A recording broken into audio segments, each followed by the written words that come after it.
የህፃናት የአንገት ዙሪያ እብጠቶች ከቀላሉ ከባክቴሪያ ኢንፌክሽን እስከ ካንሰር ድረስ ሊያመለክቱ እንደሚችሉ ታውቃላችሁ? አዎ። ብዙ ሰዎች እንደዚህ ስንላቸው በጣም ይደነግጣሉ። አይዟቸው፣ አትደንግጡ። አብዛኞቹ የአንገት እብጠቶች በምርመራ የሚታወቁ ስለሆኑ ብዙ መደናገጥ የለባችሁ። አብዛኞቹ ደግሞ ከካንሰር ጋር አይገናኙ። ሆኖም ግን ሁላችሁ ማወቅ ያለባችሁ 5 ነገሮች እነግራችኋለሁ። አንደኛ እነዚህ እብጠቶች ከምንድን የሚከሰቱት፣ ሁለተኛ እንዴት እናክማቸዋለን፣ ሶስተኛ የካንሰር አመልካች ነገሮች ሲሆኑ ምን አይነት ምልክት ያሳያሉ የሚለውን በዝርዝር በዛሬ ቪዲዮ እንመለከታለን። ቪዲዮውን እስከ መጨረሻው ይመልከቱ።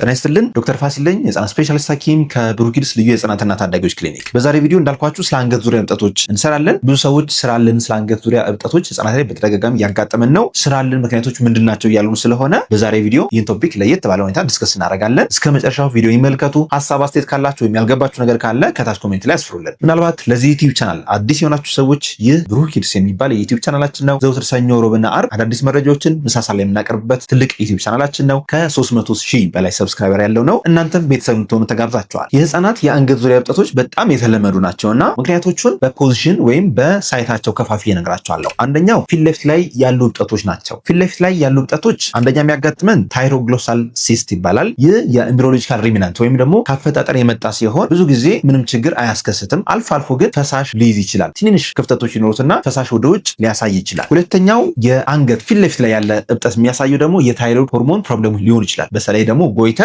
ሲባል እንግዲህ ወይ የታይሮይድ ሆርሞን በጣም መጨመርም ሊሆን ይችላል፣ መቀነስም ሊሆን ይችላል። አንዳንድ ጊዜ እብጠቶች እንዲህ ሲታዩ እንደ ግሬቭስ ዲዚዝ የሚባሉ አሉ። የታይሮይድ ሆርሞን በጣም የሚጨምሩ ግሬቭስ ዲዚዝ የሚባለው በዋነኝነት አዋቂዎች ላይ በብዛት የሚያጋጥመን፣ በተለይ ደግሞ አይናቸው በጣም ጎላ ሊል ይችላል፣ ከፍተኛ ልብ ምት መጨመር፣ ላብ መብዛት፣ እንዲሁም ከፍተኛ ድካም ስሜት መሰማት፣ ጥሩ አፒታይት ይኖራቸዋል ግን ኪሎአቸው አይጨምርም። እነዚህ የመሳሰሉት ነገሮች ካሉ ምናልባት የታይሮይድ ሆርሞን ችግር ሊሆን ስለሚችል ታይሮይድ ሆርሞን ምርመራ ማድረግ ይኖርባቸዋል ማለት ነው። በነገራችን ላይ ብሩክ ኪድስ ልዩ የህፃናትና ታዳጊዎች ክሊኒክ የታይሮይድ ሆርሞን ጨምሮ ሌሎች የሆርሞን ምርመሮች እየሰጠ ይገኛል። ህክምና ምርመራም ከፈለጋችሁ ከሆርሞን ጋር የተገናኘ ምርመራ ከፈለጋችሁ ከታች ባሉ ስልኮች ደውላችሁ በአካል መምጣት ትችላላችሁ። ሁለተኛው የእብጠት አይነቶች ደግሞ በጎን በኩል የሚከሰቱ ናቸው። እዚህ አካባቢ ወይም በጎን በኩል የሚከሰቱ ናቸው። እነሱ በብዛት የሚያጋጥሙን አንደኛ የጥርስና የጥርስ ዙሪያ ኢንፌክሽን ሲኖር፣ ሁለተኛ የቶንሲል ኢንፌክሽን ሲኖር፣ ሶስተኛ ምላሳችን አካባቢ እነዚህ የፈንገስ ኢንፌክሽኖች ወይም የባክቴሪያ ኢንፌክሽኖች ሲኖሩ እነዛን ተቆጥተው የሚያብጡ ነገሮች ናቸው። እነዚህ ሪአክቲቭ ሊምፍ ኖድስ ወይም ሪአክቲቭ ሊምፋዴኖፓቲ ይባላል። በዋነኝነት የሚከሰተው የነጭ ደም ሴሎች መሰባሰብ ነው። በነገራችን ላይ የነጭ ደም ሴሎቻችን ማለት እንደ ወታደር ናቸውና ማንኛውም ጠላት ሲመጣ ወይም ባክቴሪያ፣ ቫይረስ፣ ፈንገስ ሲመጣ ያንን አታክ ለማድረግ ወይም ታክል ለማድረግ ይሰበስባሉ። እነዛ የሚሰባሰቡበት ቦታዎች ሊምፍ ኖድ ይባላሉ። ሊምፍ ኖዶች ደግሞ እያበጡ ሲሄዱ በደንብ የሚታዩ ስትነኳቸው ብጥ ብለው የሚሽከረከሩ የሚነቃነቁ ኖዶች ሊሆኑ ይችላሉ። አንዳንዶቹ ህመም ይኖራቸዋል፣ አንዳንዶቹ ደግሞ ህመም ሳይኖራቸው 1 ወር 2 ወር ሙሉ ሊቆዩ ይችላሉ። እነዚህ ሪአክቲቭ ሊምፍ ኖድስ ይባላሉ። በነገራችን ላይ ነጭ ደም ሴሎቻችን ሁልጊዜ ማሰብ ያለባችሁ ስራቸው ባክቴሪያን አታክ ማድረግ ነውና ያን ባክቴሪያ ደግሞ ዲቴክት ያደረጉበት ቦታ ሁልጊዜ ይሰባስባሉ። ለዛ ነው ኢንፌክሽን ያለ ቦታ እብጠት ይኖረዋል። እብጠቱ የሚፈጥሩት ደግሞ ነጭ ደም ሴሎቻችን ወደዛ ቦታ ስለሚያመሩና ያንን ውጊያውን ለማፍጠን ከባክቴሪያ ጋር ያለው ውጊያውን ለማፍጠን ስለሚሰበሰቡ እዛ አካባቢ እብጥ ሊል ይችላልና እነዚህ እብጠቶች እንግዲህ አሉ ማለት ወይ ጥርስ ላይ ወይ ቶንሲል ላይ ወይ ቆዳ ላይ ወይ የፈንገስ ወይ የባክቴሪያ ኢንፌክሽን አለ እያለን ነው። ብቻ የሆነ ጀርም ያልታከመ ጀርም አለ እያለን ነውና እንደዚህ አይነት ምልክት ካሳዩ ህፃናት መታከም ይኖርባቸዋል ማለት ነው። ክፍት የስራ ቦታ ለአካውንታንቶች ብሩክ ኪድስ ልዩ የህፃናትና ታዳጊዎች ክሊኒክ ልምድ ያላቸውን አካውንታንቶች አወዳድሮ መቅጠር ይፈልጋል። ብዛት 2 ጾታ ሴት በአካውንቲንግ የተመረቀች በፒችትሪ አካውንቲንግ ሲስተም 1 ዓመትና ከዛ በላይ የሰራች ደሞዝ በድርጅቱ ስኬል መሰረት ይሆናል። አመልካቾች ሲቪያቸውና ሙሉ መረጃቸውን ቴሌግራም ላይ መላክ ይችላሉ። የቴሌግራም አድራሻ @ብሩክ ኪድስ ክሊኒክ ብለው መላክ ይችላሉ ወይም በአካል መጥተው ማስረከብ ይችላሉ። ለተጨማሪ መረጃ የክሊኒኩን ዌብሳይት ወይም ስልኮቻችን መጠቀም ይችላሉ። ሶስተኛ ደረጃ ምነግራችሁ ደግሞ ከኋላ የሚያብጡ ነገሮች ናቸው። ከኋላ በተለይ ደግሞ ከጆሮአችን በኩል ወደ ኋላ የሚያብጡ ነገሮች ብዙ ጊዜ የሚያጋጥሙን ጭንቅላት ላይ የፈንገስ ኢንፌክሽን ሲከሰት የሚከሰት ነው። በነገራችን ላይ የጭንቅላት የፈንገስ ኢንፌክሽን ወይም ቲኒያ ካፒትስ የምንለው ነገር ካልታከመ የተወሰኑ ቦታዎች መላጣ ሊያደርግ ይችላል፣ እብጠቶችም ሊያስከስት ይችላል። በዚህ ጉዳይ በባለፈው አንድ ቪዲዮ ሰፋ ያለ ቪዲዮ ሰርቼላችሁ ነበርና ስለ ህጻናት የፈንገስ ኢንፌክሽን አይነቶች፣ ምልክቶች ምን እንደሚያሳዩ፣ ህክምናው ምን እንደሚመስል ማየት ከፈለጋችሁ ወደ ኋላ ተመልሳችሁ ያን ቪዲዮ እንድታዩት ጋብዛችኋለሁ። ያን ቪዲዮ ለማየት ከታች ያለው ፕሮፋይል ምስላችን በመጫን ወደ ኋላ በመመለስ ሌሎች ቪዲዮዎችንም ከ330 በላይ አስተማሪ ቪዲዮዎች አሉ፣ እነዛን ቪዲዮዎች እንድታያቸው ጋብዛችኋለሁ። በዚህ አጋጣሚ አራተኛ ብዙ ጊዜ ባይሆንም የሚያጋጥመን በተለይ ከገጠር የመጡ ህጻናት ላይ የሚያጋጥመን ነገር ደግሞ ቲቪ ነው። ቲቪ በዋነኝነት ከፍተኛ እብጠት ያስከስታል። ቲቪ መሆኑን ደግሞ የምናውቅበት ምልክቶች አሉ። በተለይ ከፍተኛ ላብ ካለ፣ ከፍተኛ ድካም ካለ፣ ምግብ ፍላጎት መቀነስ ካለ፣ ማታ ማታ ላብ ካለ፣ እነዚህ ቲቪ ሲምፕተም ኮምፕሌክስ ይባላሉ። እነዚህና እብጠቶች አሳይቶ እብጠቱ በተለይ ደግሞ ፈሳሽ ወይም የሚያዥ ነገር ረጅም ጊዜ የሚቆይ ፈሳሽ ከያዘ ይህ በትክክል ቲቪ ሊሆን ስለሚችል በአፋጣኝ ህክምና የሚፈልግ ነገር ነው። ይህ በህክምናው ስክሮፉላ ይባላል። አምስተኛውና ያልተለመደው ነገር ደግሞ የደም ካንሰር አመልካች ሊሆን ይችላል። ይህን ስላችሁ መደንገጥ የለባችሁም። ብዙ ህጻናት ላይ እነዚህ እብጠቶች አሉ። አብዛኞቹ እብጠቶች የፈንገስ የባክቴሪያ ኢንፌክሽን ሲከሰቱ እንጂ የካንሰር ኬዝ አይደለም፣ ብዙ ጊዜ የሚያጋጥምን ማለት ነውና ማወቅ ያለባችሁ ነገር የደም ካንሰሮች በተለይ ሊውኬሚያና ሊምፎማ የሚባሉት የደም ካንሰር አይነቶች አንዳንዴ እብጠት ሊያስከስቱ ይችላሉ።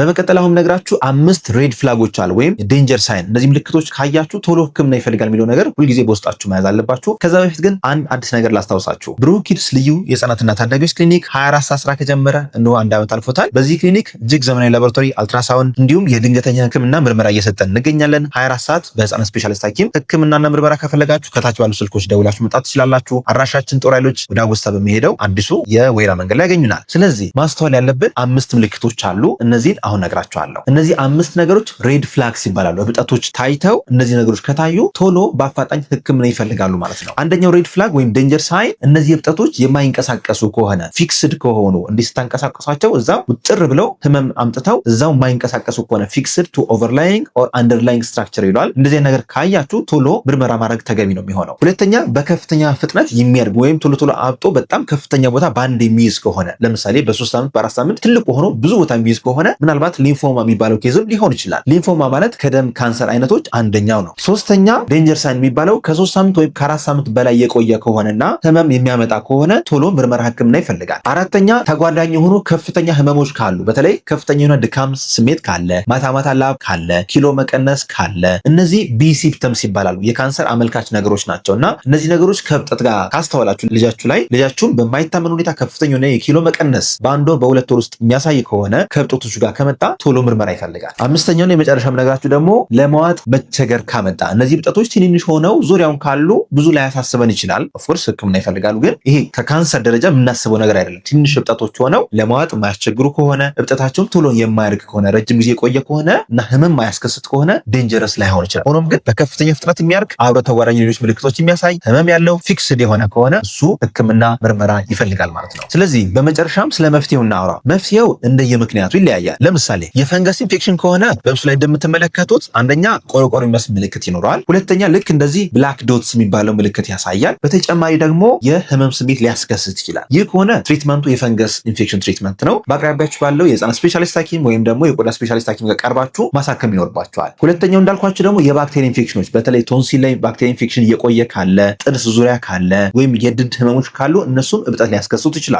ሶስተኛው እብጠት የተለመደው ነገር ደግሞ የጆሮ ደግፍ የሚባለው ኬዝ ነው። ጆሮ ደግፍ የሚባለው ብዙ ጊዜ አስተውላችሁ ከሆነ ጆሮ ዙሪያ የሚከሰት እብጠት ሲሆን ህፃናት ላይ በጣም የተለመደ ነው። ብዙ ጊዜ ከበድ ያለ ኬዝ አያስከስትም። በ1 ሳምንት ውስጥ እብጠቱን ጎሎ የሚጠፋ ነው የሚሆነው። ከበድ ያለ ህክምና አይፈልግም። አራተኛውም ነግራችሁ ማሳሰባችሁ ነገር ደግሞ አንገት ፊት ለፊት ላይ እብጠቶች ካሉ ፊት ለፊት ላይ እብጠቶች ካሉ የታይሮይድ ሆርሞን ችግርም ሊሆን ስለሚችል እሱም ህክምና ምርመራ ይፈልጋል ማለት ነው። እነዚህ ምልክቶች ካያችሁ በአፋጣኝ ህክምና ምርመራ ማድረግ አትርሱ። ለዛሬ ያለኝ መረጃ ይህን ይመስላል። መረጃውን ከወደዳችሁት ላይክ አድርጉ። ሀሳብ አስተያየት ካላችሁ ወይም ያልገባችሁ ነገር ካለ ኮሜንት ላይ አስፍሩልን። እናንተም ቤተሰብ እንድትሆኑ ተጋብዛችኋል። ዶክተር ፋሲል ነኝ፣ የህፃናት ስፔሻሊስት ሐኪም ከብሩክ ኪድስ ልዩ የህፃናትና ታዳጊዎች ክሊኒክ። መልካም ጊዜ።